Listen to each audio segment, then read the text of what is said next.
Good morning mga kababayan. Ito yung breakfast namin dito sa Refdi Food Service. Ito yung meron tayong sardinas, saka beef tapa, saka yung hotdog steak, yan oh. Sa sarap ng mga breakfast ito, sarap sa fried rice to mga kabayan, no. Saka meron din kaming yan, beef tapa yan, saka pork chop stick. Sarap sa kanin na mainit yung mga kabayan, no? Ayan, no? Pork chop may taba na may kaunting taba. Ayun, no? Sarap. Taga sibuyas. Dami sibuyas.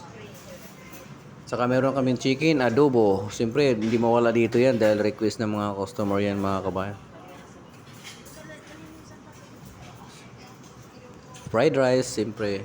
Saka plain rice.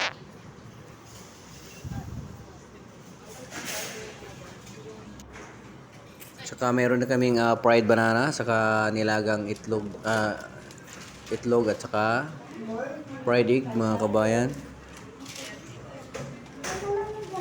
Saka meron ding arroz caldo, champurrado, saka siomai mami, mga kabayan. Ayan. Saka sa umaga kasi may maghanap ng pansit, kaya may pansit kami. Wow. Siyempre may hotdog din, saka fried fish na parang dinaing.